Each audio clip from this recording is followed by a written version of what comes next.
వాళ్ళే కాదు, దాన్ని నియంత్రించాల్సిన వాళ్ళు, కాపాడవలసినటువంటి వాళ్ళు కళ్ళు మూసుకుంటే వాళ్ళు కూడా నేరస్తులే, నేరంలో భాగస్వాములే. This is the act of the country, rule of the country. So దీంట్లో ఇటు పోలీసులు కావచ్చు, అటవీ శాఖ కావచ్చు, ప్రభుత్వ పెద్దలు కావచ్చు, అందరూ కలిసి చేసినటువంటి నేరం.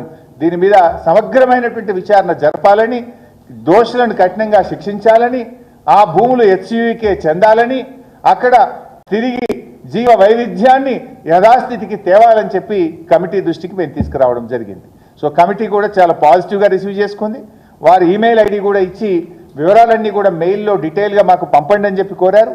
మేము కొన్ని డాక్యుమెంట్స్ కూడా ఇచ్చాం, ఇంకా కొన్ని వివరాలు కూడా మమ్మల్ని కోరారు. ఆ వివరాలు కూడా తెప్పించి మేము కమిటీకి నివేదిస్తాం. Thank you.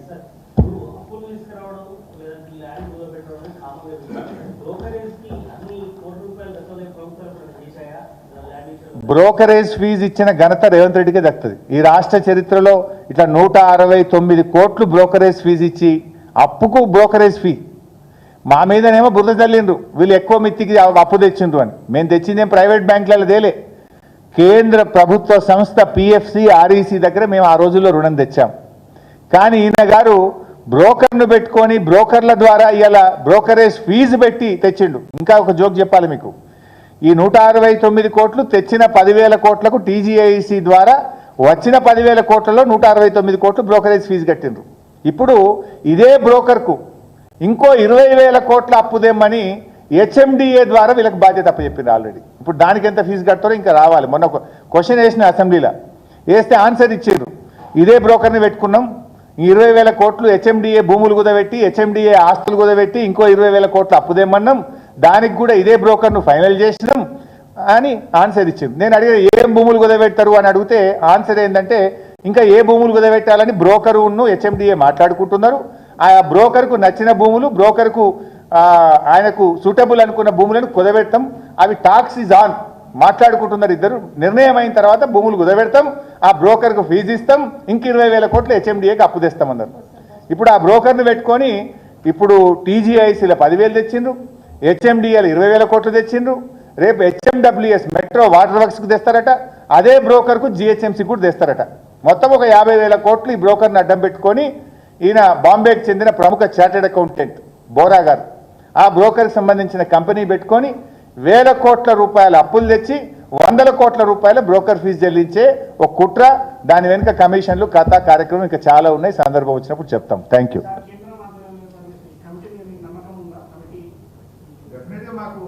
సుప్రీంకోర్టు పంపిన కమిటీ, కేంద్రం పంపిన కమిటీ కాదు, ఇది సుప్రీంకోర్టు ఆదేశాలతో సిఈఏ వచ్చింది. సర్వోన్నత న్యాయస్థానం మీద మాకు సంపూర్ణమైన నమ్మకం ఉంది. ఈ సిఈఏ రిపోర్ట్ సార్, ఇది సర్వోన్నత న్యాయస్థానం సుప్రీంకోర్టు పంపినటువంటి కమిటీ, సుప్రీంకోర్టు డైరెక్షన్లో కమిటీ ఇన్స్పెక్షన్కి వచ్చింది కనుక మాకు సంపూర్ణమైన నమ్మకం ఉంది. డెఫినెట్గా ఈ కమిటీ రిపోర్ట్ మీద సిఈఏ మరి రిపోర్టు మీద సుప్రీంకోర్టు సరి అయినటువంటి నిర్ణయం తీసుకుంటుందనేటువంటి విశ్వాసం మాకుంది. నేను ప్రభుత్వ అధికారులకు కూడా ఒక హెచ్చరిక చేస్తూ ఉన్నా. ముఖ్యంగా ఈ రేవంత్ రెడ్డి ఆగమాగం పనుల మీద మీరు తొందరపడి ఆయన నిర్ణయాల మీద యాక్ట్ చేసి మీరు ఇబ్బంది పడొద్దని రాష్ట్రంలో ఐఏఎస్లు కానీ, ఐపీఎస్లు కానీ, ఐఎఫ్ఎస్ అధికారులకు నేను విజ్ఞప్తి చేస్తూ ఉన్నా. ఎందుకంటే రేపు ఈ రేవంత్ రెడ్డి ఏం శాశ్వతం కాదు, ఈ ప్రభుత్వం ఏం శాశ్వతం కాదు. మీరు అనవసరంగా బలి కాకండి. ఇలా మీరు అనవసరంగా ఇబ్బంది పాలు కావద్దు. మీరు ఆల్ ఇండియా సర్వీస్ ఆఫీసర్స్. ఎందుకంటే ఇది నా సలహా, ముఖ్యంగా మీ ఇష్టం. మేము ఎందుకంటే చట్టం అయితే ఎవరిని క్షమించదు. గతంలో ఒక ఐఏఎస్ ఆఫీసర్ అనే పేరు మన 4 టేక్ చెట్లు కొడితే ఆయన మీద జైలు శిక్ష వేసిండ్రు. ఒక జిల్లా కలెక్టరు తన ప్రిమిసెస్లో ఉన్నటువంటి దాంట్లో 4 చెట్లు కొడితే ఆయనకు జైలు శిక్ష పడ్డది. సో అంత కఠినమైన చట్టాలు ఈ దేశంలో ఉన్నాయి. అందువల్ల మీరు తొందరపడి ఈ రేవంత్ రెడ్డి తీసుకునేటువంటి ఆగమాగం పనులకు మీరు బాధ్యులు కాకండి, అనవసరంగా మీ మీదికి తెచ్చుకోకండి. చట్టం ఇవ్వాల కాకపోతే రేపైనా తన పని తాను చేసుకుంటూ పోతుంది. సో అందువల్ల ఐఏఎస్ ఆఫీసర్లు కానీ, ఐఎఫ్ఎస్ ఆఫీసర్లు కానీ, ఐపీఎస్ ఆఫీసర్లు కానీ, ఆల్ ఇండియా ఆఫీసర్స్కి నేను చేసే విజ్ఞప్తి ఒకటే, చావి రంజన్ అనే ఐఏఎస్ ఆఫీసర్కు 2016లో జైలు శిక్ష పడ్డది. చావి రంజన్ ఐఏఎస్ ఆఫీసర్ 5 టేక్ చెట్లు కొట్టిండు. ఆయన ఇంట్లో ఉన్నటువంటి 5 టేక్ చెట్లు కొడితే ఆయన జైలుకి పోయిండు జార్ఖండ్ రాష్ట్రంలో. సో మరి ఇక్కడ ఎన్ని చెట్లు కొట్టిండు? ఇప్పుడు చాలా విలువైనటువంటి వృక్షాలు. ఇవాళ నిన్న కొట్టిన దాంట్లో ఇవాళ సుబాబులే ఉన్నాయని బొంకుతున్నారు ఫారెస్ట్ అధికారులు. సుబాబులు కాదు, అక్కడ సుగంధ పరిమళాలు ఇచ్చేటువంటి శాండల్వుడ్ చెట్లు కూడా ఉన్నాయి. అందులో అనేక విలువైనటువంటి చెట్లు అక్కడ ఉన్నాయి. అండ్ మెడిసినల్ ప్లాంట్స్ కూడా అక్కడ ఉన్నాయి. అక్కడ చెరువు కూడా ఉంది. సాయిల్ కన్జర్వేషన్ యాక్ట్ కూడా ఇక్కడ అప్లై అవుతుంది. అనేక వయలేషన్స్, మేమైతే మా దృష్టికి వచ్చిన 7 వయలేషన్స్ను మేము ఇవాళ కమిటీకి చెప్పినాం.